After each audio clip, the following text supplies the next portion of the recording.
Chapter 592, The Demon King of Incarceration, 13. Babel, which had been floating in the skies above the battlefield, was collapsing. The Demon King's castle, which incarceration had reigned from for the past 300 years and beyond, was falling apart in front of everyone's eyes. Everyone fighting on the battlefield suddenly raised their heads to look at the sky and take in this sight. Regardless of whether they were part of the divine army or the demon folk armies, everyone felt shocked. The demon folk armies sworn to the Demon King of Incarceration had never once imagined that the Demon King's castle floating above their head would ever collapse.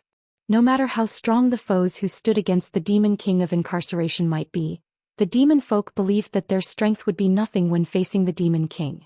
No, everyone suddenly realized. Babel might be collapsing, but the Demon King had yet to be defeated. Even as Babel fell to pieces, a cloud of sinister, ominous and pitch-black dark power was spreading from the castle. Even the sun of divine power that Eugene had raised into the sky was engulfed by the darkness spreading from Babel. So even though the source of the large shadow that had been covering the battlefield was collapsing, the fall of Babel had caused the skies to turn into night. Eugene! Seal shouted in alarm. She was drenched in the blood of the demon folk and had been gasping for breath. The excessively thick darkness was blocking all light, but Seal's senses were able to detect the presence of light still remaining within this pitch-black night. Carmen's face turned pale as she shook off the flesh clinging to her fist. The cloud of darkness that had continued to spread as Babel collapsed behind it was beginning to swirl. The ruins of Babel that had been falling to the ground suddenly froze in place. In the middle of all this chaos, someone raised his head. It was the Demon King of Incarceration. Standing in the center of this frozen scene of Babel's collapse, Incarceration took a deep breath. As the Demon King of Incarceration breathed back out, the ruins of Babel and the clouds of darkness began to pulse in resonance. Even while standing in the center of these immense clouds of dark power, the Demon King of Incarceration was still spitting up blood. When he had excised Balzac from within himself, it wasn't just Balzac's poison that Incarceration had been forced to remove. Balzac's treachery had indeed posed a deadly threat to the Demon King of Incarceration. If he hadn't excised everything that Balzac may have touched, the chain that connected Incarceration to destruction, something that Incarceration could never allow to be broken, may have been severed. After taking a few moments to catch his breath, the Demon King of Incarceration muttered with a dry smile, "What a terrible situation." Roar. The frozen ruins of Babel were suddenly converted into clouds of dark power that scattered into the air. And deadly as well, the Demon King of Incarceration said with a sigh. He had been forced to excise far too much of himself.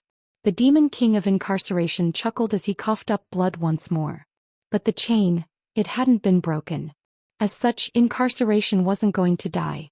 However, that was all that Incarceration had managed to prevent. Even if he didn't die, if he was no longer able to fight, what was the difference between that and being defeated? Rubbing his blood-soaked lips with the back of his hand, the Demon King of Incarceration raised his head. Frububble. On the other side of the swirling vortex of darkness, he spotted Eugene.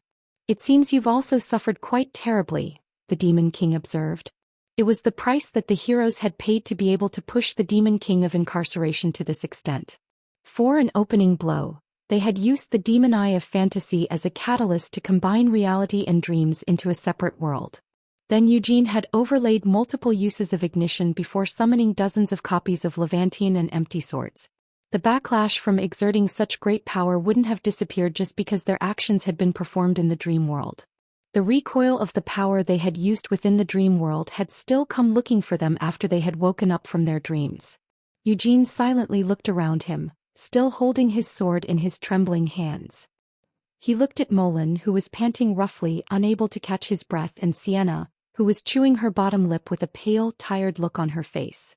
The saints were still in a state of resonance with Eugene. However, while their current state couldn't be described as being all that bad, it wasn't great either.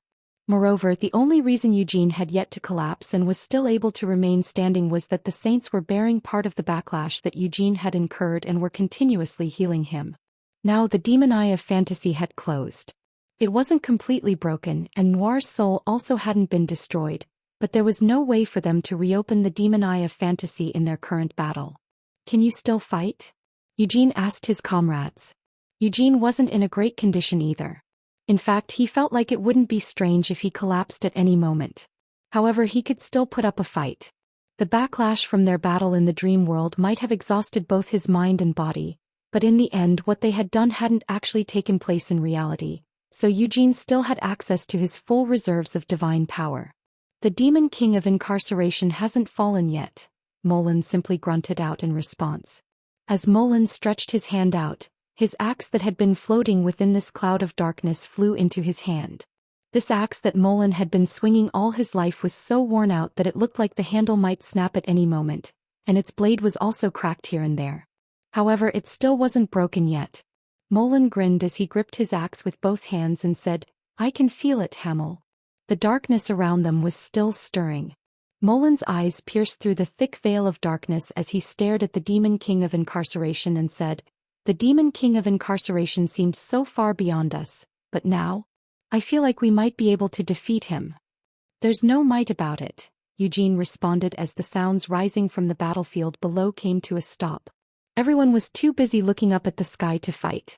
Eugene placed his left hand on his chest as he growled out, "We will defeat him." His fingers dug into his chest. Flames ignited in the exhausted depths of his heart. As an explosion was set off within his overworked internal universe, Eugene's divine power was set on a rampage. The dying embers had flared back into life once more. "That's right," Sienna agreed, doing nothing to stop Eugene from using ignition. She had also realized that they would never get a better chance than this one to defeat the Demon King of Incarceration. They had gotten good use out of the Demon Eye of Fantasy and Morgiabella. And the plan that Balzac had kept hidden even as he was dying had scored a critical hit on the Demon King. As a result, they had barely managed to corner the Demon King of Incarceration. If they retreated while having second thoughts now, they would never be able to defeat the Demon King of Incarceration. Sienna's eyes glowed with light. Mary's dried-up petals unfurled once more. Whoosh! A storm of soul power completely pushed back the spreading cloud of darkness. The figure of the Demon King of Incarceration, who was standing there all on his own, was revealed. A beam of light drew a line across the sky. Eugene's divine sword shot out a slash so fast that it looked almost like a lightning bolt as it flew toward the Demon King of Incarceration. Still coughing up blood, the Demon King of Incarceration raised his hand to block the attack. Fragments of the forcefully scattered slash splashed across the walls of Pandemonium. With a loud rumble, the walls and the city itself were sliced apart. "Kaya!" Melkith, who had been rampaging through the city, let out a scream. Melkith, whose eyes had been fixed on all the destruction she was causing around her, finally raised her head to look up at the sky. In the sky, repeated bursts of light shattered the darkness. The stream of slashes that Eugene was shooting off seemed like they would be able to cut down the Demon King of Incarceration at any moment, but the Demon King of Incarceration refused to back down and kept blocking all of the slashes with his bare hands. "It's the Demon King of Incarceration," Tempest shouted. He might have withdrawn from Hamel's side because he didn't want to interfere with the decisive battle, but Tempest also harbored great resentment towards Babel and the Demon King of Incarceration. The Wind Spirit King still remembered the defeat and humiliation he had suffered at their hands 300 years ago. That was why he had always set his sights on returning to the north for the past 300 years. Wait. Melkith cried out in alarm as she suddenly lost control of her Omega Force. As Tempest riled himself into a storm, he began moving Omega Force's arm on his own. Rumble. Tempest wasn't the only one shrugging off Melkith's control and running wild. As the other three Spirits Kings also shared the same determined desire to defeat the Demon Kings, they began to follow Tempest's lead. Kaya! Accompanied by Melkith's scream, Omega Force threw out a punch. Despite Melkith's objections, the Spirit Giant launched a beam of electricity that pierced through the sky. The four Spirit Kings poured so much of their energy into the beam that it ended up completely consuming Melkith's Omega Force. "If you go and act like that, what am I supposed to do?" Melkith screamed as she fell from the sky. The beam of electricity was strong enough that, in his current state, the Demon King of Incarceration was forced to spare some of his attention to deal with it. Boom! With a swing of a hand, he managed to change the trajectory of the beam, but the lightning that struck Incarceration the moment he made contact with the beam tore up his arm and left it spurting out blood. Molin's axe suddenly appeared above the Demon King's wounded arm in a downward swing. Crack! The battered arm was completely torn off Incarceration's body by the axe. The Demon King of Incarceration, who was left staggering from the force of the plow, clenched his teeth as he immediately twisted his waist. Boom! An earth-shattering kick sent Molin's body flying backward. Everyone knew what would happen next. It was how things had always gone. Once Molin had created an opening by placing himself on the line, Eugene's attack would immediately follow up on their target. Their cooperation worked perfectly this time as well. Molin had sliced off Incarceration's arm, then baited the Demon King into a kick. And into that opening came the Divine Sword. The Demon King of Incarceration knew all of this as well. He could see it all happening with his own eyes. However, his body was struggling to keep up with what his mind was telling him he needed to do. Incarceration just barely managed to dodge the blow. But even that wasn't done completely. Blood sprayed out from the graze that the Divine Sword had left on his waist. "He's slower than before," the Demon King of Incarceration noted. Compared to earlier, when Eugene had stacked his ignition several times over, it was only natural for the hero to have gotten slower. However, the Demon King of Incarceration was even slower than that. That was because Incarceration wasn't able to shake off the effects of all the damage he had accumulated. Ha ha ha. Even with his waist sliced open, the Demon King of Incarceration was still laughing. Incarceration's shaking hand was clenched into a fist. Crack! This time, instead of dodging it, Incarceration met Eugene's next attack head-on. The Divine Sword shattered as blood sprayed from the Demon King's fist. Lights suddenly flashed on the other side of the spray of blood. Sienna's spell has summoned up countless stars before launching them at the Demon King of Incarceration. Boom boom boom boom. A massive explosion engulfed the Demon King of Incarceration. Hamel! Tempest suddenly shouted inside Eugene's head. Without any hesitation, Eugene reached into his cloak. He pulled out the Storm Sword WE, which hadn't been drawn since Tempest had finally made a contract with Melkith. 1. His divine flames, which had been stoked by his use of ignition, engulfed WE. Ah! Tempest roared fiercely. Eugene's divine flames were imbued into the storm pouring off of WED. A huge burst of wind blew away both the Demon King of Incarceration and the explosion that had been covering him. If this had been earlier, Tempest's winds wouldn't even have been able to shake the Demon King of Incarceration. However, the current Demon King of Incarceration was finding it difficult to control the movement of his own body in these raging winds. No, the Demon King of Incarceration shook his head. Even if he had been in good condition, Incarceration felt like this storm wouldn't have been that easy to simply shake off. In the midst of this violent storm that was slicing pieces off of his body, the Demon King of Incarceration laughed in admiration. 300 years ago, this wind spirit had been pitifully weak. Although anyone else would have called the winds that the spirit had summoned a storm in its own right, to the Demon King of Incarceration, it had been nothing more than a gentle breeze. At that time, the world had been on the brink of destruction. With the world being trampled under the boots of the demon folk armies and the demonic disease spreading all over the world, the power of the spirits had been at its weakest. However, now things were different. The 300 years of peace that the Demon King of Incarceration had granted had been enough to change the world for the better. But hadn't the people grown accustomed to peace and become weaker? One might think so, but that hadn't been the case when it came to the spirits. The world tree may have been sick for most of those past 300 years, but it had since recovered. As the goddess who had originally transformed herself into the world tree, Visher Laviola was able to lend the world tree's power to the violent winds being raised by Tempest and the other primordial spirits. Hamel! Tempest shouted once more. Eugene could also sense the power brewing within that raging storm. As the wind pushed against his back, Eugene felt like he could almost hear the laughter of the sage currently resting within that distant world tree. The former spirits of the world tree that had become a part of Eugene's body in the past also heard this call and responded in their own way. Fwoosh!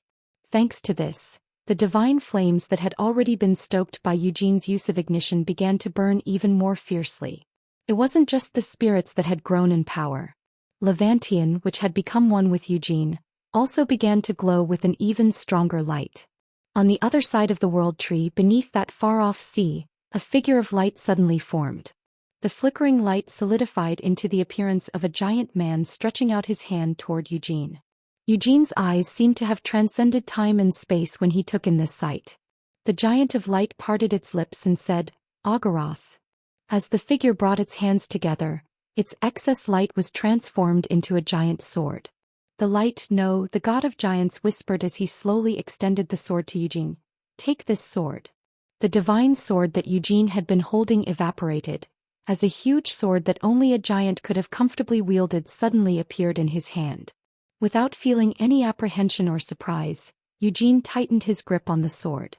Then he brought Yi, which he still held in his left hand, close to the god of giants or the light's divine sword. Aah! Tempest let out another roar. Grumble. The blade of Wd, which still had a storm roiling off of it, trembled violently before shattering into pieces. The fragments of the sword transformed into shards of light that swirled wildly within the storm. The prayers of the saints, who had sounded like they might lose consciousness at any moment, were suddenly strengthened. Instead of continuing to whisper their prayers weakly, Anise and Christina's voices rose in a hymn of worship. The swirling light grew into a gigantic figure in the air. The spirit king of the wind had somehow fully descended into the world. This descent came neither in the form of lending his strength to the holder of his contract nor in the form of an incomplete descent that had all sorts of strings attached. The huge sword of light had opened up a door that had allowed the spirit king's true self to descend into the world. Even seeing it with one's own eyes, this sight was hard to believe. The demon king of incarceration burst into laughter as he watched this impossible scene take place right in front of him. Ha! Pitch-black dark power quickly coalesced around the demon king's hands. The demon king of incarceration was preparing his own attack to meet the mounting threat from what could only be described as a miracle. Grah! Molan let out a war cry as he charged back into the fray. Molan was all too aware of what he should be doing now. As Eugene's incarnation and greatest warrior, what Molan should be doing now was opening up a wide path so that Eugene's attack wouldn't be interrupted. Sienna also understood her role as she waved her staff. Beautiful sparkles flew off of Mary and struck Molan. Time suddenly seemed to be flowing faster around Molan. He instantly leaped through the remaining space between them and closed in on the demon king of incarceration. Pop pop pop a pop. The veins on Molan's arms bulged as his muscles swelled with strength. Instead of shattering the handle of his axe, the terrifying strength being transmitted through his grip was causing the axe head to vibrate. Molan's positioning and his incoming attack were forcing the demon king of incarceration to make a choice. But no matter whether incarceration chose to respond by striking back, withdrawing, or trying to block, he still wouldn't be able to face the force of that divine sword with his full might. Are you so eager to die? The demon king of incarceration questioned Molan. By pushing his body even further, incarceration felt that he could still open up a path to escape. But the price for doing so definitely wouldn't be light. Parting his blood-drenched lips in a grin, Molan simply said, I have faith. Was it faith in his own strength? Did Molan believe that he would be saved by a divine miracle? Or perhaps, did Molan just have faith that Eugene would make good use of the path he would be opening at the cost of his life, thus ensuring that his death wouldn't be meaningless? His tone filled with respect, the demon king of incarceration issued Molan a compliment. Amazing. Long ago, what the demon king of incarceration had been desperately lacking from his comrades was just that sort of faith. While feeling a bitter regret along with his respect, incarceration stretched out his hand. Ruhr. The demon king's dark power collided with Molan's axe. The boiling turbulence that erupted between them knocked the demon king of incarceration's arms up and shattered Molan's axe while sending the man flying backward, spraying out blood. Eugene's next move came neither too late nor too early. The moment Molan opened up a path that would lead directly to the demon king of incarceration, Eugene swung his divine sword. Behind Eugene, the manifested Tempest also swung a fist wrapped in light. The darkness that had covered the sky was erased.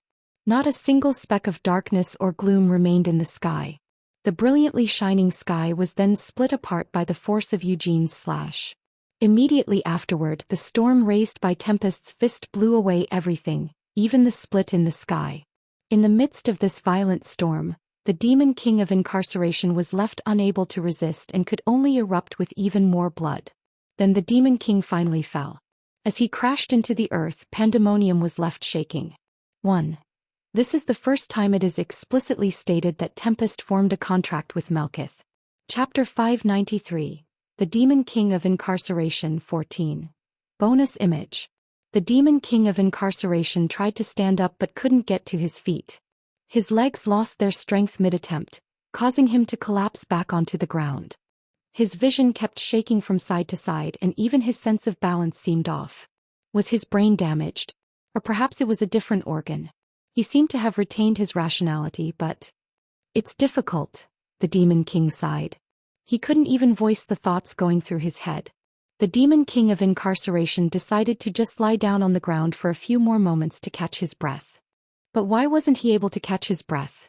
Although that was what Incarceration was trying to do, he simply couldn't get his wild panting under control. Every time the Demon King attempted to take a deep breath, his chest hurt so badly it felt like his ribcage was about to be ripped apart. Instead of air, it was only black blood and shattered pieces of internal organs that dripped down from his parted lips. It truly is difficult, the Demon King grimaced. Was there a hole in his chest? Could it be that his shattered ribs had torn apart his lungs? Was his heart still in good condition? There were too many concerns to address regarding the current state of his injuries, and most of the results that came back from his self-examination were negative. At this point, I'm barely clinging to life, the Demon King admitted to himself. As long as the first chain that the Demon King of Incarceration had ever created was still connected, his body wouldn't be able to die even if he wanted to. And his chain that was connected to destruction hadn't been broken yet. So, as long as it remained intact, the Demon King of Incarceration would never be able to die. But in his current situation that wasn't all that helpful. In a state where it wouldn't have been strange for anyone else to have died long ago, the chain was just barely keeping him alive. Was it finally enough? This thought suddenly occurred to the Demon King. There was no way for the Demon King of Incarceration to die in this battle. No matter how much Eugene and his comrades might cry out for his death, there was no practical means for them to kill the Demon King of Incarceration. So, in their fight, the only ones whose defeat would end with their deaths were Eugene and the rest of his party. For the Demon King of Incarceration to be defeated, they would need to change his mind. Eugene and his companions would win when the Demon King of Incarceration finally decided that there wasn't any further need to test them. They would win when the Demon King of Incarceration was no longer obsessed with ensuring the next era. They would win when the Demon King of Incarceration stopped thinking about whether or not their mission was even possible and just placed all of his hopes on the current era. Ha ha ha. Eventually, the Demon King of Incarceration couldn't help but let out a laugh. While letting out a low chuckle, the Demon King of Incarceration pressed his hands against the ground. In this test of their strength, Eugene and his comrades had sufficiently proven themselves. They had used every means at their disposal to push the Demon King of Incarceration to his breaking point. So much so that the Demon King could no longer be pushed any further. Even if their success was due to variables that the Demon King of Incarceration couldn't have foreseen, such as the betrayal of Balzac Ludbeth, and how they had obtained the help of Noir Giabella's remnant soul. But the Demon King of Incarceration loved unexpected variables. Especially variables that had not existed within all of the countless eons he had experienced. He loved how these variables could shake the course of fate, which was constantly converging on a path to destruction. The more deadly a threat those variables could pose to the Demon King of Incarceration, the more effectively they would be able to resist fate. That was why he found the current era to be such an amazing and beautiful one. Its heroes were overflowing with the will to rise up against the Demon Kings and save their world. Not a single one of them had given in to despair, and even in the face of overwhelming power that should have stripped them of their will to resist, they had still continued to move forward bravely. Incarceration had tested them several times. He had tried to force them into despair by showing them such power that they must have felt that it was impossible to defeat him. He had told them to give up, that they would be able to move on to the next era together, where they would be able to enjoy the glory and happiness they deserved. However, none of them had accepted his offer. Not one of them had hesitated out of a fear of death, nor had any of them betrayed their comrades. So, Incarceration wasn't able to drive them into despair as he had hoped. He had confirmed their strength. They had also refused to give up on their desire to save Vermouth, no matter the cost. In that case, wouldn't it be fine just to end things like this? Your Majesty, some demon folk cried out as they approached the prone Demon King of Incarceration. This group of demon folk were the last members of the Demon King's army stationed within Pandemonium. At the sound of their voices and approaching footsteps, the Demon King of Incarceration slowly lifted his head. Only then did the Demon King of Incarceration realize where exactly he had fallen. He was in the capital of Helmuth, Pandemonium, the city that had been completely remodeled into a battle fortress with the ability to indiscriminately bombard the rest of the continent following the demonfolk's victory in this war had now completely lost its function. The attack that had brought down the Demon King of Destruction had also cut down vast swathes of Pandemonium, but even before that Pandemonium had already been reduced to ruins. This was all thanks to Melkith, who had followed Eugene's orders and had invaded Pandemonium all on her own before running wild through the city. The demon folk stammered, "Are you all right?" The demon folk approaching Incarceration didn't appear to be heavily wounded. The Demon King of Incarceration could easily infer the reason for this. These demon folk hadn't put up any resistance to Melkith's invasion. The demon folk who would have had the strength to do so were already on the battlefield outside the city. These demon folk who had remained within Pandemonium were all lowlifes whose only thoughts were of how they could invade the continent and sate their desires once the Demon King had emerged victorious. Because of that, these members of the rearguard hadn't dared to confront Melkith and had instead remained hidden. While hiding, they had just watched as Melkith's Omega Force destroyed all of the missile batteries and the other weapons that the Demon King of Incarceration had prepared. The Demon King of Incarceration stared at these demon folk without saying anything. Incarceration could read the anxiety and fear in their eyes. He could also see another desire that was slowly spreading its way through them. These demon folk had thought that this war would naturally end in Helmuth's victory. They hadn't had any doubts about the Demon King's eventual triumph. However, in front of them was the Demon King, who they had once thought to be so undefeatable but had now fallen into such a miserable state that it wouldn't be strange if he were to die at any moment. Their anxiety and fear of defeat began to give way to a desire to take the Demon King of Incarceration's head for themselves. Such a dirty desire came from multiple factors. Some of the demon folk wanted to take the Demon King's head and offer it up to humans. If they did, they might be able to acquire the glory they desired, even if it meant their defeat. Still others coveted the Demon King's throne. Without even taking into account that killing Incarceration would mean Helmuth's defeat, they only cared about becoming the Demon King and then fleeing to ensure their own safety.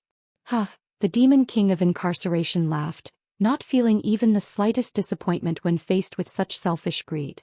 Instead, he would have found it funny if, in this current situation, any of these demon folk had been willing to sacrifice their lives for Helmuth's glory and their Demon King. The Demon King of Incarceration didn't have a single drop of affection for the empire that he had founded. The reason he had founded the Helmuth Empire was to pursue optimal efficiency for his preparations during the 300 years he had granted as a grace period. Then what about his efforts in developing Helmuth and actively accepting human immigrants? This might just be stating the obvious, but the Demon King of Incarceration had never regretted his actions in starting the war or considered his actions to be in the wrong. His human-friendly policy was only for the sake of obtaining human souls without waging a war. Such a simple trick had worked out impressively. As a result of this policy, countless humans had immigrated to Helmuth before dying there. The souls they had mortgaged with contracts for posthumous labor had become assets to be used in preparation for the next era as their souls were circulated within Helmuth. His recent preparation of weapons that transcended the current era's level of civilization was also done in the same context. After bombing the capitals of all the nations on the continent, the Demon King's goal was to leave the people with no choice but to surrender to him, making it easier for him to send them into the grindstone and use them as assets for his next era. After his first few times creating a new era, the Demon King had established a standard set of practices. When the time came for him to finally say goodbye to the current era, any compassion would only serve to wear him down. As such, the Demon King of Incarceration had always kept his entanglements to a minimum. His eyes had only ever been focused on the next era, never taking a moment to look down at those crushed beneath his feet or even lend them a hand. All the minimal entanglements he had been forced to make in this era were now dead.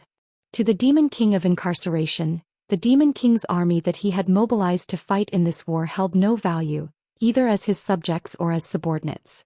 That was why he didn't feel any disappointment at the treasonous intentions currently directed at him by these demon folk. Get lost. The moment the Demon King uttered these words, the bodies of the gathered demon folk turned into ash and collapsed. The dark power he had granted them had instantly been transformed into flames that had annihilated them from the inside out. The Demon King let out a dry laugh as he staggered up to his feet. That's right. He still had such a method available to him. The Demon King chuckled as he rested his hands on his knees and said, I can still draw upon what I granted to all of you.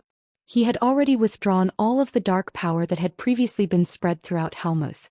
However, he had yet to withdraw the dark power he had granted to the soldiers of the Demon King's army currently fighting on the battlefield. Though the dark power that he had granted them wasn't all that large in proportion compared to the total amount of dark power that the Demon King of Incarceration could hold, he now felt that every last bit of it was needed. Without that small amount of dark power he wouldn't be able to fight any longer. In other words, the Demon King of Incarceration had come to a conclusion. He still wanted to keep fighting. This wasn't because the Demon King of Incarceration hadn't given up. He had already resigned himself to his defeat long ago. His reason to keep fighting also wasn't because he thought that he hadn't tested them enough.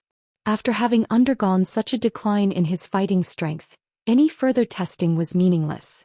Yet even so, the Demon King wanted to keep fighting, even if it meant resorting to such shameless means to recover his dark power. Why is that? The Demon King of Incarceration asked himself as he looked up at the sky. It should be enough that they have already forced me to give up. I've also had to admit to their strength. In a sky that was no longer covered in darkness, Eugene was standing, looking down at the Demon King. He didn't seem to be in great shape either. His eruption of divine power that had been unleashed with ignition was slowly reaching its end. The pain that wouldn't go away even after his body was healed was also making it hard for Eugene to move his perfectly healthy body the way he wanted it to. Yet even so, Eugene's status was much better than that of the Demon King of Incarceration. He was still holding the giant divine sword of light in his hands. Tempest, still covered in light, was also glowing in an eye-catching manner behind Eugene. Mullen was barely clinging to life and was being supported by Sienna. The Demon King of Incarceration was also able to spot the figures of the saints. The two saints, who were now exhausted beyond all measure, were clinging to Eugene's back instead of relying on each other for support. I'm not sure if it's partly because I am jealous of you who are so different from me, the Demon King admitted. He knew the real reason. But it's mainly because I am very much enjoying our fight, the Demon King of Incarceration said with a smile. Even if this ended with Eugene kneeling in front of the Demon King of Incarceration, unable to fight any longer, the current Demon King definitely wouldn't be able to kill Eugene. Setting aside whether or not the Demon King of Incarceration still had any intention of killing Eugene, everyone who had accompanied Eugene up to this point would make sure to block the Demon King from carrying out such an action. If things were to come to that point, the saints would rush forward to sacrifice their lives for Eugene, and Mullen would do what he had always done up until now, stepping forward to use his body as a shield for Eugene. Sienna would also desperately use all of the magic at her disposal to prevent the Demon King of Incarceration from realizing his hostile intentions. Even if he were to kill them all, the Demon King of Incarceration still wouldn't be able to kill Eugene. The divine army who had followed Eugene here would never betray Eugene. Not one of them held any desire to usurp Eugene's divine throne. The daughter of the demon dragon, who was currently flying in the sky above, wouldn't hesitate to die for Eugene, the man who had killed her father. All of the believers who had followed Eugene here from Uras would instantly become fanatics willing to martyr themselves to save Eugene. Even the heroes who had gathered from all across the continent were willing to die for him, giving up all the glory they had accumulated throughout their careers and the fame they would be able to enjoy far into the future. Even the descendants of Vermouth Lionheart, the one who had betrayed the Demon King oh so long ago, would sacrifice their lives for Eugene instead of repeating the mistake of their ancestor. So that's how it is, the Demon King nodded with a calm smile. In the end, the Demon King was only ever meant to play the role of a villain in this battle. The hero and all of the heroes accompanying him would give it all they had as they stood together against the Demon King. It might not have worked out that way in the distant past, but that was how it was now. The fate of this world was different from the fate that the Demon King of Incarceration had envisioned for it. No, it wasn't just this world. Even the fates of the previous world and all the worlds that had come before it were never meant to rest in the Demon King's hands. Whenever the Demon King of Incarceration had launched his invasions, The beings who had stood up to fight against their inevitable destruction had done so with the determination to create their own fate, without succumbing to despair, without allowing their hope to be snuffed out. Instead of the next era that the Demon King of Incarceration had always insisted on, they had fought to continue the future of their worlds. "Show me then," the Demon King softly said as he raised his hand. Roar. The battlefield outside Pandemonium shook. The demon folk who had already stopped fighting screamed as they were drained. The black fog were the first to fall to their knees as they writhed in pain, and the demonic beasts all collapsed as lumps of dead flesh. "Show me your radiant light that erases despair," Incarceration said, challenging Eugene. The dark power Incarceration had just stolen from his victims wasn't able to fly through the sky towards him. Like a shadow attempting to spread beneath a light that was far too bright for it, the dark power slithered across the ground as it flowed toward the Demon King of Incarceration. The Demon King chuckled as he clenched his fist and said, "Show me a defeat that will close the door to the next era." The divine sword was raised aloft. A pillar of light rose above the world. As he shuddered at this sight, the Demon King of Incarceration whispered, "Show me the victory that will open a path for the future." Dragging the towering pillar down with him, Eugene descended to the earth. Unable to hold it in, the Demon King of Incarceration burst into laughter. He grew so focused that even the clanking sound of his chains wasn't able to enter his ears. The Demon King of Incarceration ran to meet Eugene as the hero fell from the sky. Boom! Darkness and light collided. But it was the darkness that shattered into pieces and was scattered. The countless chains trailing behind the Demon King of Incarceration were also broken along with the darkness. The Demon King of Incarceration staggered backward as if he was about to be sent flying, but he barely managed to keep his feet under him. He clenched his fist once more as blood and laughter spewed from his lips. The next swing of his fist managed to stop the light in its tracks. However, that light was far too bright for the current Demon King of Incarceration to block completely. Behind Eugene, Tempest also raised his fist. A storm rose once more. Infused with light, the wind erupted forth in a flash. The Demon King of Incarceration used his remaining chains to try and hold himself in place, but the storm of light engulfed the darkness in its entirety and shattered the chains. The remaining force of the blow washed over Pandemonium and eradicated what remained of the city's walls. As he was sent flying by the storm, the Demon King of Incarceration watched as the divine army marched over the fallen walls. Instead of ending the lives of the Demon King's army as the demon folk just lay there, having lost all of their strength, the divine army had instead advanced on Pandemonium. They were chanting the name of Eugene Lionheart as they marched. Everyone on the battlefield could sense that the defeat of Helmuth, the demon folk, and the Demon King of Incarceration was drawing near. The victory of Eugene Lionheart and the divine army was close at hand. Victory. Eugene also had a flash of intuition.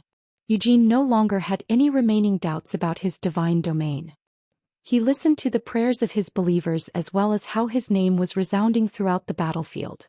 Right now, what was it that everyone so fervently desired? What were they certain they had found? What was necessary to finally bring an end to this battle? What exactly was needed to close the door to the next era and open the door to the future?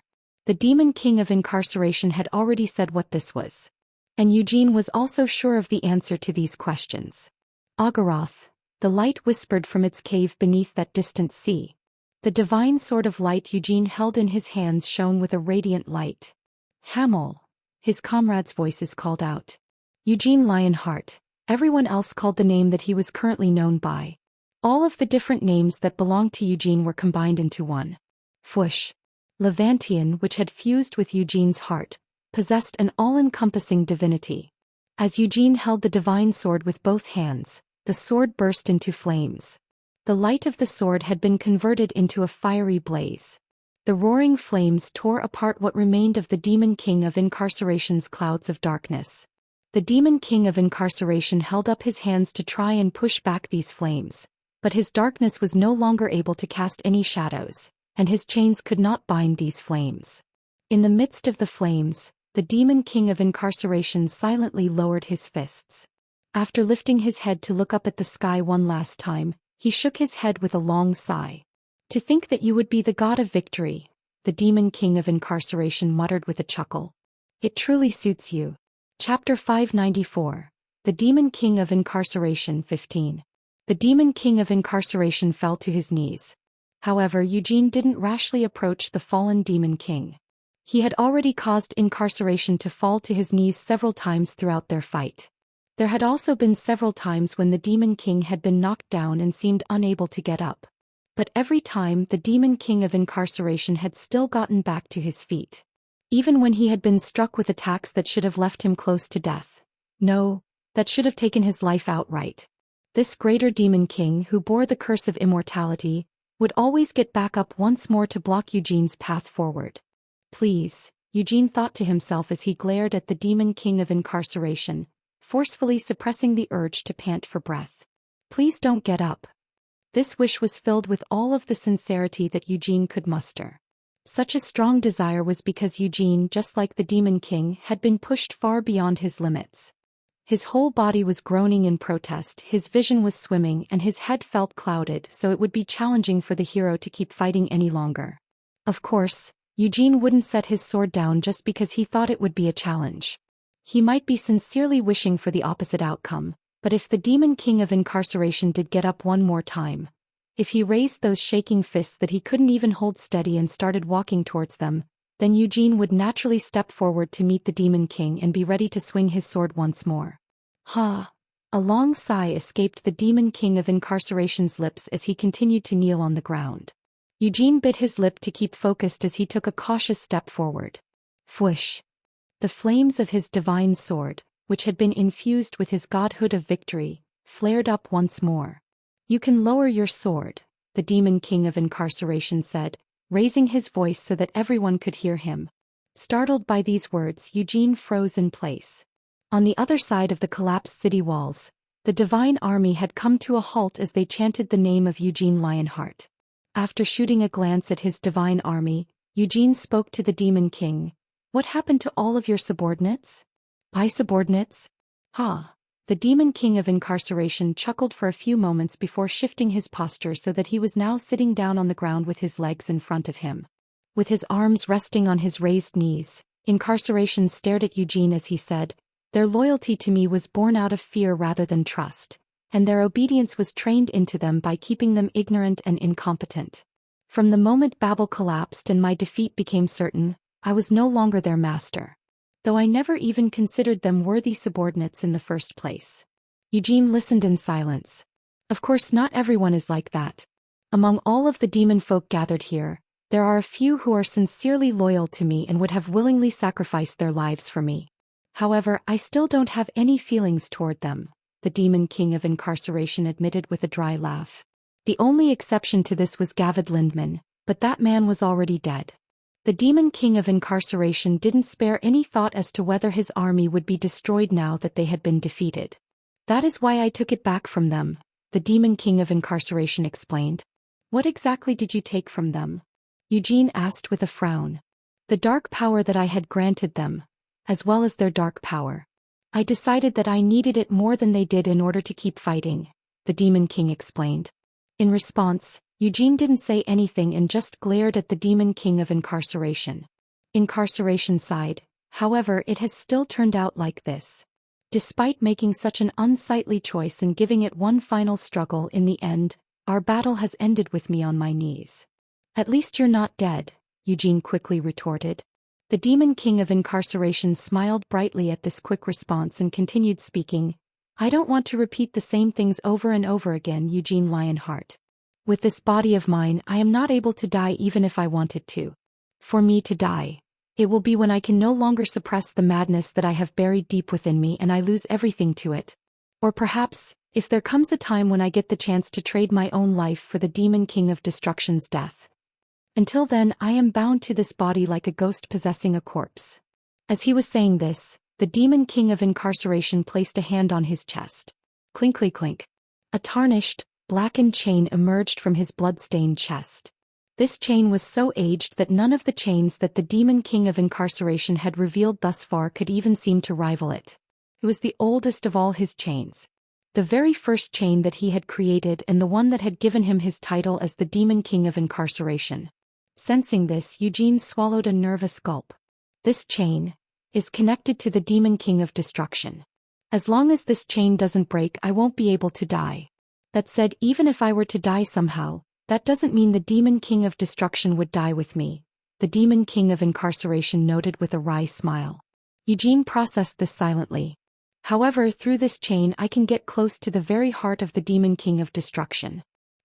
Am unable to do anything to it, but if it's you, Eugene Lionheart, then there's a possibility that you might be able to end destruction, the Demon King of Incarceration said eagerly. Eugene's eyes shook as he tried to come up with a response. Does that mean? So you want me to make things even clearer?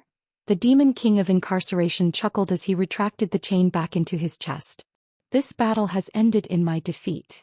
His voice wasn't all that loud.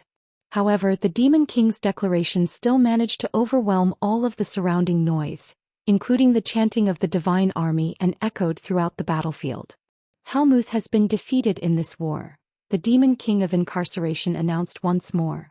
These words caused all of the members of the Demon King's army who still lived to fall into despair. Having been robbed of most of their strength, they buried their faces into the ground as they wailed in sorrow. Though with the current state of the battlefield, it wasn't all that important to the surviving members of the Demon King's army whether or not the demon folk were willing to admit their defeat. Even if the remnants of the Demon King's army wanted to resist this surrender, having been drained of most of their dark power, the demon folk's parting struggles wouldn't be able to change the outcome of this battle. I, the Demon King of Incarceration, do admit to our full defeat.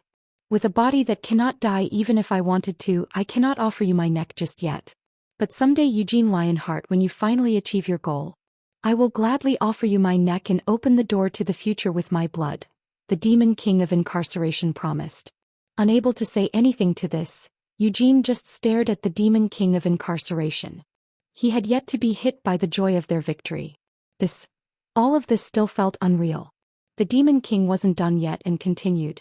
Until then, I am willing to bow my head and submit myself to you as your captive or slave. What about Helmuth's territory and all of the Empire's citizens? Eugene eventually managed to ask. As the victor, is there any need for you to ask the vanquished for their opinion? The Demon King returned his question with a smile before slowly shaking his head as he continued speaking. The law of Helmuth is that the victor can claim everything from the loser. Even if you hold no desire to press your claim, I, as the vanquished, have no intention of claiming ownership over anything that previously belonged to me. As such, Eugene Lionheart, you can do whatever you please with Helmuth. Incarceration's hand, which had been resting on his knee, flipped over so that it was now facing palm up. A bundle of chains suddenly appeared on the Demon King's outspread palm. This chain binds the souls of every single demon folk, including those who didn't come here, the Demon King of Incarceration revealed. It didn't matter whether or not they had a contract with the Demon King. Helmuth was the territory of the Demon King of Incarceration, so all of the demon folk who lived or were born there were ultimately the Demon King of Incarceration's vassals. The dark power that the Demon King of Incarceration had freely bestowed to everyone in his empire for the past 300 years had marked every single demon folk. As long as you hold this chain, you will have command over all demon folk. If you order them to die, they will die, and if you order them to become your slaves, they will serve you as your slaves, the Demon King of Incarceration explained. Eugene chewed his bottom lip as he thought about this. He didn't like the demon folk. There was no way that he could like them. Even if the attitude and public perception of demon folk may have changed over the past 300 years to Eugene, the demon folk were still the enemy. However, his hatred of them wasn't enough to willingly annihilate all the demon folk who remained in Helmuth, including those who had chosen not to participate in this battle. But that didn't mean he was going to refuse the offered chain. After all, just because most demon folk hadn't participated in today's battle didn't mean Eugene could just ignore the demon folk's innately violent nature. Fine, Eugene said with a nod. I'll go ahead and do as I please with them. Eugene reached out his hand and picked up the chain. He had no intention of killing or enslaving all of the demon folk, but he still decided to accept this chain as insurance so that he had the ability to seize control of the demon folk in case of an emergency. As he tucked the chain away on his person, Eugene raised his head and looked up at the sky, murmuring, "Victory, huh?" Ever so slowly, the realization of what had happened was beginning to sink in. They had won the battle. They had won their war against the Demon King of Incarceration. Although they hadn't been able to kill the Demon King just yet, The demon king of incarceration had admitted his defeat. This was a victory that he had been desperately searching for ever since he was Hamel. A victory that he hadn't been able to obtain even as Agaroth, the god. He had defeated the demon king of incarceration, someone who had seen the world end and begin anew many times over and who had always exerted his complete control over the world as he prepared for the next era. Ha! A laugh unconsciously erupted from Eugene's blood-stained lips. As he was laughing, his legs suddenly gave out. Just as he staggered and was about to fall, Eugene was saved by Christina's support. The saint was also in the same exhausted state as Eugene. But desperately clinging to consciousness, Christina forced her body to keep moving as she stepped forward to help Eugene keep standing. Hamel. Sir Eugene. The saints called out Eugene's names with trembling voices. Boom. Behind them, Molen and Sienna had collapsed onto the ground. Before Molen could stagger back to his feet and walk over to embrace Eugene, Sienna had already leaped up and ran forward, crying out, "Hamel!" Tears streamed down her face as she embraced Eugene and Christina. Sienna stammered, "Did we win? Did we really win?"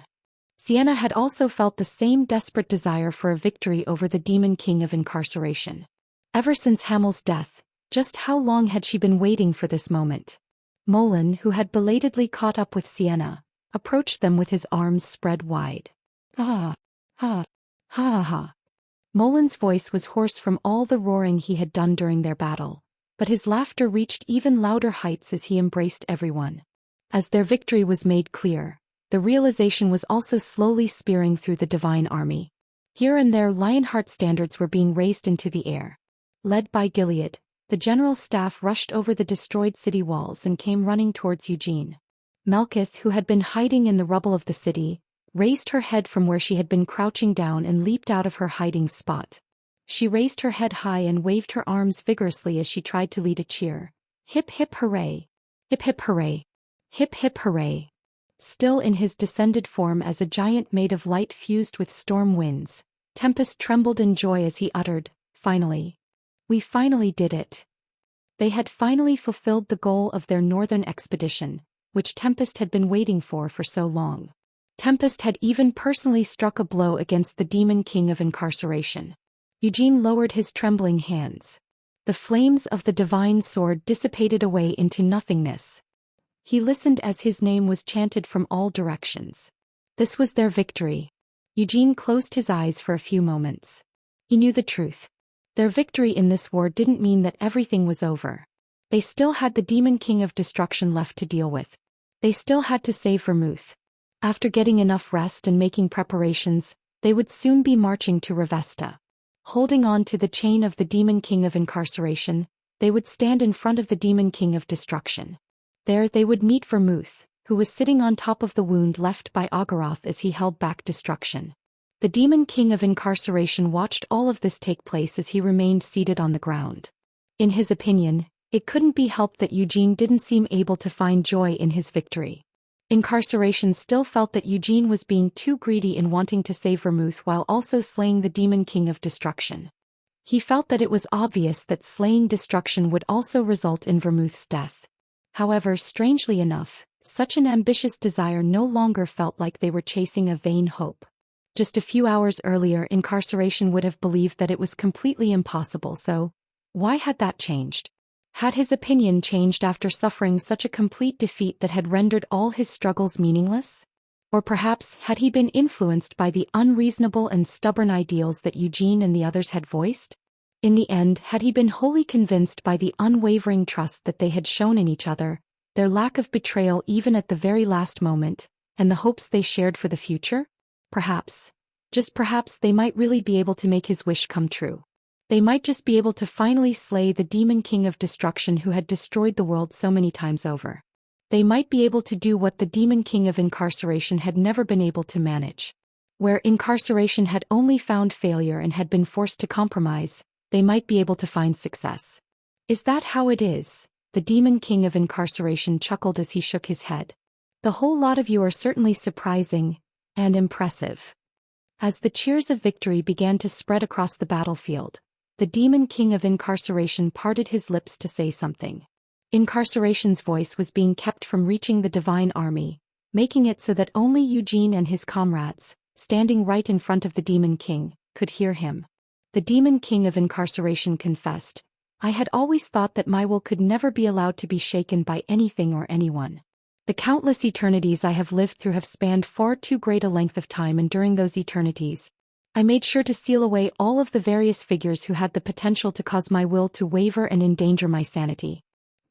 Could not allow myself to be shaken. If I were ever to waver, give up on my mission out of despair and give in to my death wish, the world would never get to see another era." These words were delivered with a faint smile. Eugene opened his eyes and stared at the Demon King of Incarceration warily. "But in the end, the bond that you share, and the hope that burns within you when you speak of your future has led me to fall flat on my face," the Demon King admitted wryly. "Do you regret it now?" Eugene spat out, ignoring how the trembling in his hands refused to subside. "You should have killed me a long time ago. If you had, you would have prevented me from reaching the strife I have today. So, do you regret it?" There had been many chances to kill Eugene. The Demon King of Incarceration could have done so at any time. That had been the case 300 years ago, and until just yesterday, it would still have been easy for the Demon King of Incarceration to kill Eugene. However, the Demon King of Incarceration hadn't done so. Instead, he had waited until the hero was capable of defeating him, and in the end, Incarceration had fallen to his knees. "Most of my life has been filled with regret," the Demon King of Incarceration responded with a smile. "However, Eugene Lionheart, right now I can say this for certain. I don't regret how things have turned out today. I don't regret not killing you." He paused for a few moments. After taking some time to listen to the resounding cheers and victory celebrations, he laughed once more. "Even though I have been defeated like this, strangely enough, I feel relieved," the Demon King admitted. Eugene sneered, "I had no intention of ever granting you such relief, O Demon King of Incarceration. I only ever wanted to drive you into despair." The Demon King of Incarceration just laughed once more. "Ha, despair you say? It would be very difficult for you to rouse such emotions in me. I hope that you don't feel too upset about my self-satisfaction."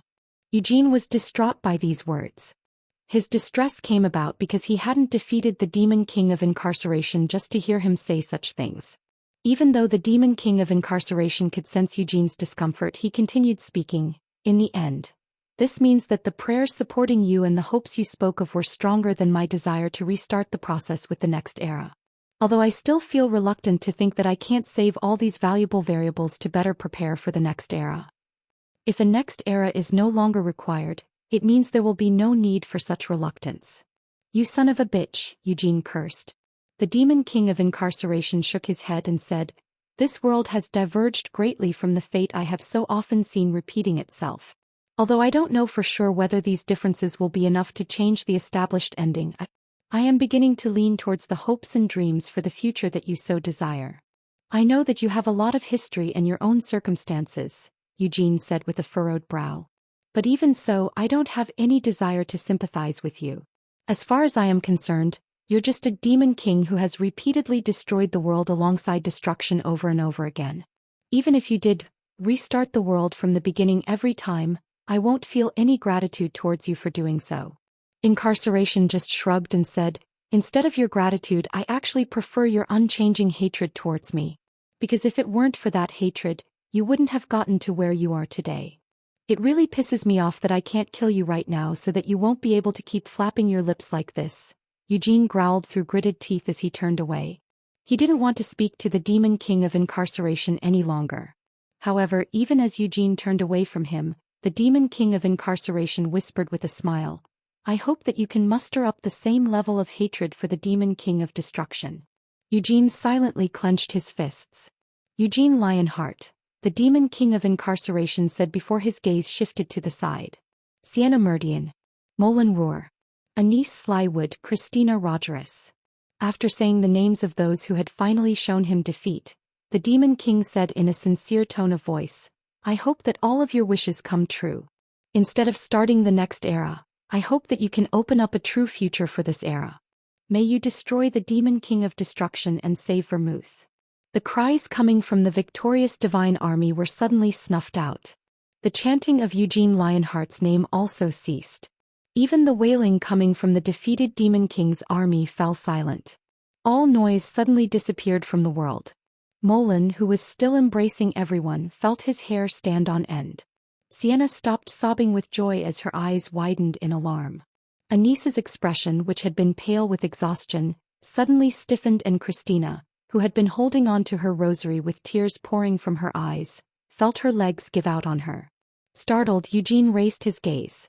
The Demon King of Incarceration also turned around and looked behind in shock. They saw a riot of colors spreading across the sky. Chapter 595. Advent 1. Why? The one who spoke was the Demon King of Incarceration, his face no longer smiling but instead filled with horror. He struggled to mobilize his inert body and staggered to his feet. "How can this be?" he said with incredulity. What he was seeing was beyond belief. Colors were swirling chaotically before his eyes. It was a unique phenomenon that could only mean one thing. But why? Why had the Demon King of Destruction appeared here? For 300 years, the Demon King of Destruction had been sealed away in Revesta with vermouth. This place was not Revesta. There should be no reason for the Demon King of Destruction to appear here. Yet, the Demon King of Incarceration couldn't deny that the chaotic colors spreading across the sky were a harbinger of the coming of the Demon King of Destruction. His chains were connected to the center of the swirl of colors. He felt even more appalled. He always felt the trembling in the chains. Whenever any influence was exerted on the Demon King of Destruction or vermouth, the Demon King of Incarceration would be the first to know through the chains. Thus, it was genuinely alarming that he had not sensed the advent of the Demon King of Destruction earlier. Was it because he was focused on the battle at hand? Because he was weakened? No, it was not for such reasons. Regardless of his circumstances, the chains were unbroken.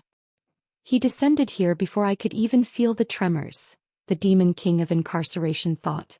The Demon King of Destruction was an entity that was both omnipresent and also not present anywhere. Destruction was a phenomenon known as a Demon King, yet it was also a harbinger of destruction and disaster.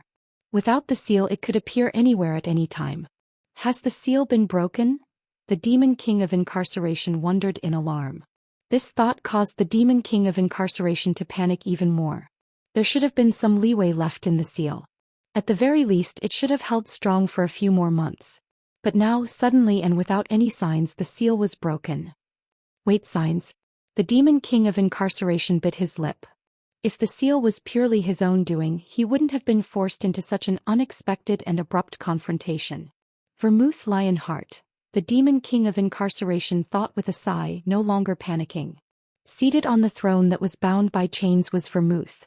Though Vermouth's limbs were shackled by the chains, the ultimate authority of the seal was indeed Vermouth himself. If the seal had failed and the Demon King of Destruction was descending, it meant only one thing. Vermouth had ultimately failed to endure and keep destruction in his slumber. What now? Eugene barely managed to speak. Why the Demon King of Destruction appeared here was a secondary concern. They had to think of something else first. They couldn't fight right now. Not Eugene, not Sienna and Molan, and not even the Saints. They had just finished their battle against the Demon King of Incarceration and were completely spent. After rampaging in the dream and facing backlash from using ignition in reality, Eugene felt as though he could faint at any moment. He was somehow managing to hold on to his consciousness, but fighting against the Demon King of Destruction was out of the question. Eugene couldn't even use his divine power at the moment. The demon eye of fantasy had closed. Similar to Eugene, Sienna was nearly drained of her soul energy after having unleashed miracles and magic one after another. Although she could still use some magic, it was impossible for Sienna alone to hold back the Demon King of Destruction. Molan had thrown himself into battle time and again. Each time he managed to keep his life and heal his wounds, but in reality Molan's body was as good as dead. He needed more time to be battle-ready. And what of Christina and Anise?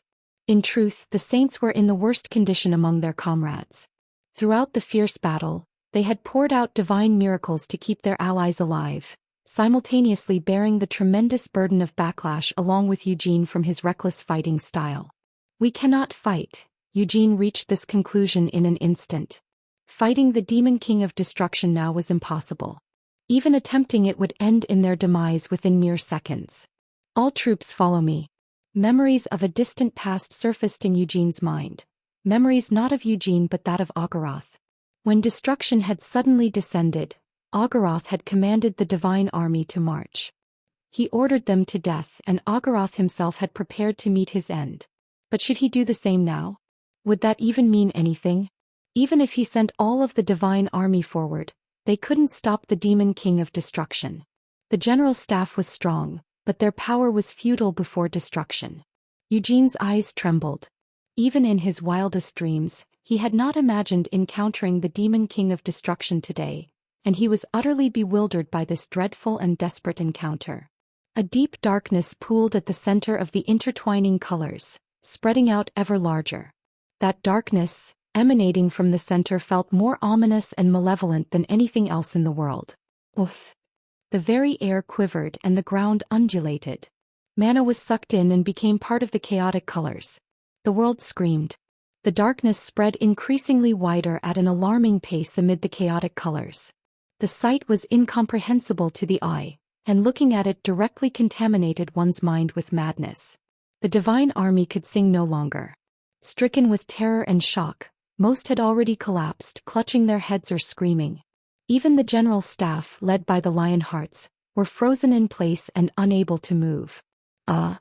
It was Molan who managed to speak. His bright eyes saw a figure rising within the darkness. Soon Eugene, Sienna, and the saints also saw it. But unlike Molan, Eugene couldn't utter a word, so great was his astonishment. What formed from within the darkness was something that, although distorted, took on a human form. They had seen the demon king of destruction once from a great distance 300 years ago. Back then it had appeared as a mishmash of colors. It had not resembled a human or demon. It was the same in Agorotha's memories. Even then the demon king of destruction hadn't taken such a form. Even when Agoroth barely reached the heart of destruction, it had not looked like this. But then what was this thing? Oof! The smoky figure moved further. It staggered forward, seeming about to collapse at any moment. But somehow it remained upright while swaying. The colors went mad. Intertwined and spreading, the colors seemed to erode the world. All those colors were connected to the strange being that had appeared at the center. The figure looked like a human cloaked in chaotic colors. Slowly, very slowly, it moved further, though it was barely discernible due to the chaotic nature of the swirling colors. But everyone instinctively came to a realization. It was looking their way.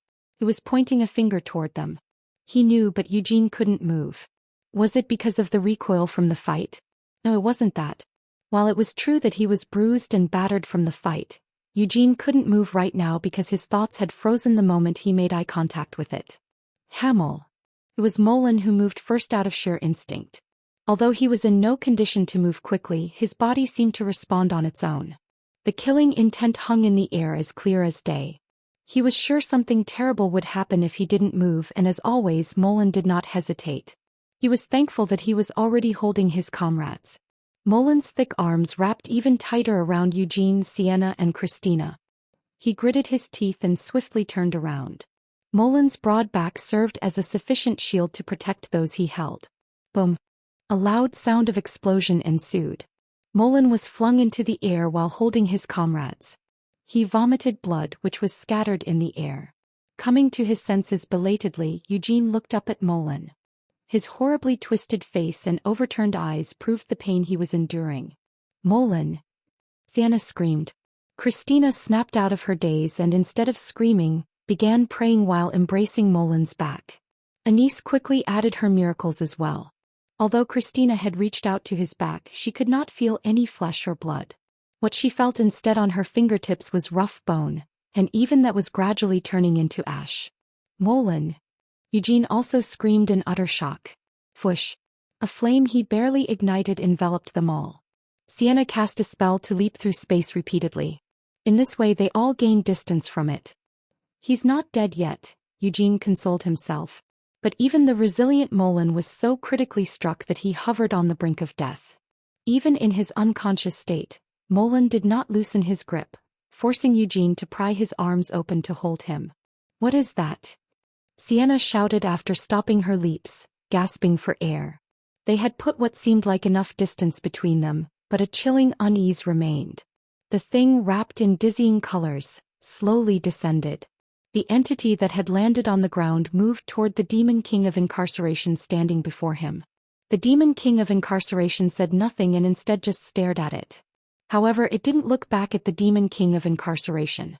Its gaze remained fixed only on Eugene. Sensing its gaze, the Demon King of Incarceration let out a long sigh, and it passed by the Demon King of Incarceration without causing any trouble. Molan. Eugene called out urgently. He felt disbelief and anger receiving the gaze of that being. But right now Eugene couldn't face its gaze directly. He first had to check Molan's wounds, who had taken the direct hit while shielding everyone. His back had been blown away. His bones remained but were gradually turning black. The same was happening to his organs. Molan's breathing was unbelievably faint. Eugene's divine power was sealed and he couldn't heal Molan, but the saints were desperately attending to his wounds. What do we do? Sienna asked falteringly. They couldn't fight now. Sienna had reached the same conclusion as Eugene. For now they had to retreat. But could they retreat? For some unknown reason, the Demon King of Destruction had descended and was now approaching them. Ayawaya. A scream echoed from the sky. Rhaenyra, who had been flying high in the sky, charged forward. Bang bang bang. Maeza's signature battleship was still active around Rhaenyra. Its cannons continuously fired during her charge, and Rhaenyra also opened her mouth, gathering a massive amount of mana into one point before unleashing a breath attack. It reached out toward Rhaenyra's breath, and the intertwining colors that covered the sky shot forward. The moment the color touched the magic and the breath, everything was annihilated. As the advancing colors drew closer to Rhaenyra, Sienna quickly swung her staff. Her magic immediately transcended space and enveloped Rhaenyra. However, it failed to fully protect her. A glint of colors had merely brushed the tip of her wing, but the colors spread swiftly and completely engulfed Rhaenyra's wing in the blink of an eye. No! Maze screamed from Rhaenyra's back. With a whoosh, Maeza's magic blade narrowly severed Rhaenyra's wing. It hurts. Having lost one wing, Rhaenyra started to plummet downward. Maeza's magic barely managed to catch her in place. Wait, Eugene said as he quickly stood up, but Tempest didn't heed his words. Stiffened by the presence of destruction, Tempest whipped up the winds and screamed, "Back off!" freewebnovel.com. With a roar, Tempest charged forward. Rumbly. It wasn't just Tempest that surged forward. Having raised her hands high and cheered loudly before now, Melkith also screamed shrilly. Although she had already exhausted all her strength, she intuitively felt that now was not the time to flee. Block it! Melkith screamed, her nose bleeding and her eyes crying bloody tears. She barely succeeded in summoning the Spirit Kings of Earth, Lightning and Fire. The three Spirit Kings followed behind Tempest. The earth was overturned and lightning struck down from the sky. Flames erupted from the overturned earth. It raised its hand again. The colors spread anew. The lightning that had struck was returned to the sky. The torn earth mended. Flames were extinguished as if doused with water. The storm abated. The Spirit Kings could no longer exist in this world. Those terrifying and nullifying colors sent all the Spirit Kings back to their world. Still suspended in the sky, Rhaenyra no longer screamed in pain. Instead, she fired another breath attack. She knew such attacks were futile but did so anyway in an attempt to block its advance. But it wasn't just Rhaenyra who was struggling desperately. On her back were the priests who had been bringing miracles to the battlefield. All of them leaped down simultaneously. These were the priests of graceful radiance, those who had been implanted with holy relics and trained for the war against Helmuth. They jumped from the high skies, one after another, all unfolding wings of light as they flew toward the Demon King of Destruction. Wait! Eugene stammered once again. He had issued no commands. Not to Rhaenyra, nor to Tempest, Melkith or Graceful Radiance. He had not ordered them to advance or attack destruction. By God! Some members of Graceful Radiance landed where Eugene was. They barely managed to help the staggering Eugene and his comrades to their feet. A few of them sliced their own wrists to pour blood on Molan's wounds, purifying the corruption of destruction's dark power. Please fall back. A priest of Graceful Radiance, whom Eugene had seen several times before, helped him stand and then cried out. But before Eugene could respond, the priest whirled around. He saw fellow priests who had charged at destruction disappearing into the light, vanishing in vain. To martyrdom, the priest bellowed before spreading his wings and flew off. Other priests followed in succession, crying out for martyrdom as they charged toward the colors stirred by destruction. Hey! Eugene called out weakly. It took only a few minutes for hundreds of priests to be extinguished. But during those few minutes it had stopped in its place. Bang bang bang. The thunderous explosions caused by Rhaenyra's breath did not cease. As if drawing all the mana from her dragon heart, Rhaenyra continued firing breaths, and the wizards above her vomited blood as they supplied her with mana. Why are you doing this? Eugene said helplessly. It wasn't just Rhaenyra. As their captain, Raphael led the entire flying squadron in a charge towards the Demon King of Destruction. Martyrdom, martyrdom, martyrdom.